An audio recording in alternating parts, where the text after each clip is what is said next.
السلام عليكم ورحمة الله وبركاته. معكم محمود أحمد في الكورس الخاص بتاع شركة السيارات بتاعتنا إن شاء الله. ده تاني درس. أول درس اتكلمت عن مقدمة عن الكورس وشوفنا البروجكت وإزاي بيشتغل. الدرس ده إن شاء الله هنتكلم بس عن أناليسيز للجي أي، إزاي أصلا الفكرة لما جت، إزاي أنا هبدأ أمشي. هنمشي واحدة واحدة خالص ونقول لك إزاي الدنيا بتمشي. طيب، أنا عندي دلوقتي البرنامج بتاعي. بعد كده نختار لون من هنا، عبارة عن واجهة رسومية أهي. ده الجي أي بتاعتي. طبعا أنا مش متمكن أوي في التاتش، فاحنا هنعتبر إن ده يعني البرنامج. ده البرنامج اهو، وهنا الباتونز بتاعتي وكل حاجه بتاعتي. الشكل المعفن ده ماشي. ده البرنامج الجي اي بتاعتي. البرنامج ده بيعمل ايه؟ البرنامج ده بيضيف داتا، بيضيف الداتا اللي عندك فيه في داتابيز. يبقى انا عندي هنا داتابيز اهي.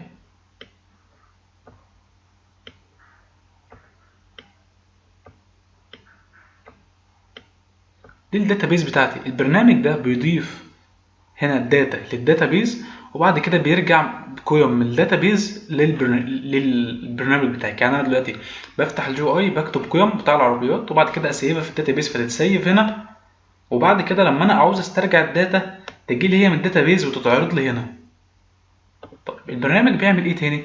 البرنامج بيتعامل مع ملفات الاكسل، اللي هو ايه؟ ادي ملف الاكسل اهو، اللي هو لو انا عاوز اطلع ريبورت اكسل،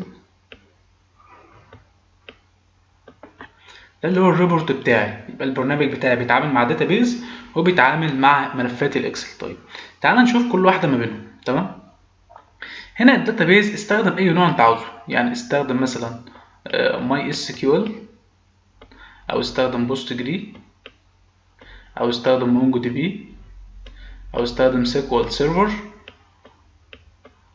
او سيكوال لايت، اللي انت عاوزه. بس خد بالك من حاجه، لو انت بتعمل برنامج تجاري، البرنامج ده انت هتعمله تبيعه، فما تستخدمش السيكوال لايت. ليه؟ لان السيكوال لايت ضعيفه، انت بتجرب عليها بس على الجهاز بتاعك، لكن ما تعملش بقى برودكشن للبرنامج بتاعك لاي شركه او لاي مكان. تمام. طيب انا عندي دلوقتي ده انواع الداتابيز اللي عندي، اختار اي نوع من اللي انا عاوزه. احنا هنشتغل ان شاء الله على السيكوال سيرفر.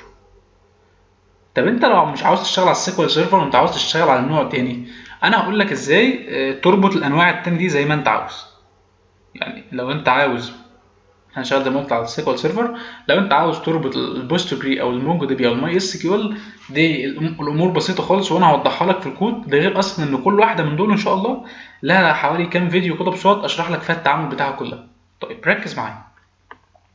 مش انا دلوقتي سطبت الداتابيز عندي اللي هي السيكوال سيرفر؟ طبعا الدروس الجايه ان شاء الله هنشوف التسطيب بالكامل لكل حاجه. طب انا عندي السيكوال سيرفر هو مسطب على الجهاز، وعندي البرنامج البايثون انتربريتر بتاعي. طيب البرنامج ده الجي او اي بتاعي لازم يربط مع الداتابيز، لازم يكون في كونكشن ما بينهم. طيب مش انا دلوقتي عشان اربط محتاج مكتبه في بايثون تربط لي السيكوال سيرفر بالجي او اي؟ عشان خاطر اعرف اضيف بيانات في الداتابيز وارجع بيانات من الداتابيز، يبقى في هنا مكتبه في النص. في هنا مكتبه لايبراري. المكتبة دي هي اللي بتمكنني ان انا اربط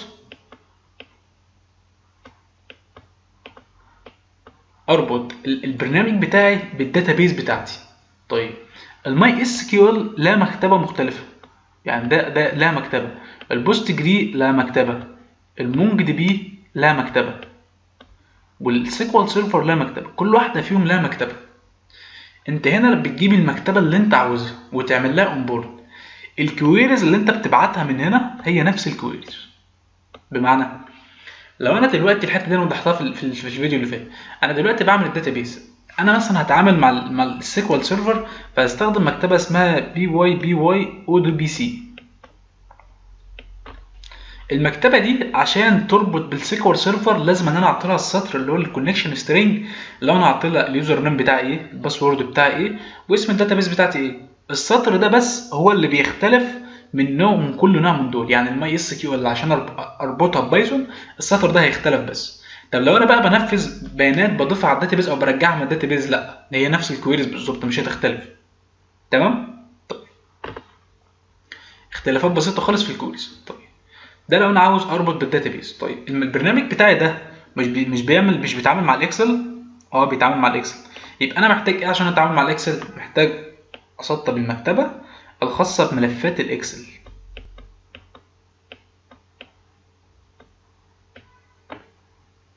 هنا في لايبرري خاصه بالمكتبه بملفات الاكسل عشان تكريت لي ملف اكسل وتضيف الداتا بتاعتي فيه. يبقى انا دلوقتي لازم البرنامج يتعامل مع المكتبه، والمكتبه دي تروح تكتب في ملف اكسل. تمام. يبقى انا دلوقتي هتعامل مع ايه؟ يبقى انا دلوقتي لازم اول حاجه خالص استخدم الباي كيو تي علشان اعمل برنامج الجي اي، وبعد كده استخدم مكتبه عشان اربط الداتابيس. تمام. وبعد كده استخدم مكتبه تانية عشان اعمل ملفات الاكسل اطلع الريبورت. ده دلوقتي الثلاث حاجات اللي انا هحتاجهم. اللي انا هتعامل مع الباي كيو تي، هتعامل مع الداتابيز دي حرف البي، هتعامل مع الداتابيز، وهتعامل مع ملفات الاكسل. طيب الدرس الجاي ان شاء الله هتكلم ازاي انت اصلا تتعامل مع الداتابيز، يعني هنشرح الحته دي ايه اللي احنا السيكوال سيرفر ازاي هنسطبه وازاي نظبط كل حاجه فيه. طيب هنفضل نتعامل في البرنامج بتاعنا لحد ما نعمل جي ونعمل كل حاجه ونيجي للجزء الخاص بالريبورت. وبعد كده هقول لك ازاي نسطب المكتبه الخاصه بملفات الاكسل ونظبط كل حاجه فيه. تمام. كده الدرس النهارده يكون انتهى. ان شاء الله الدرس الجاي هشرح فيه الانستليشن بتاع السيكوال سيرفر، وبعد كده هنعمل بقى اناليسيز للبرنامج، يعني الداتا اللي عندي ازاي اقسمها وازاي نمشي فيه. كده الدرس النهارده يكون خلص، وضحت فيه بس ازاي الفكره، ازاي البرنامج بيتعامل مع ايه وايه، فايه اللي انا هحتاجه عندي. الدرس الجاي ان شاء الله هنتكلم فيه عن تسطيب السيكوال سيرفر. انتظرونا ان شاء الله في الدرس الجاي، والسلام عليكم ورحمه الله وبركاته.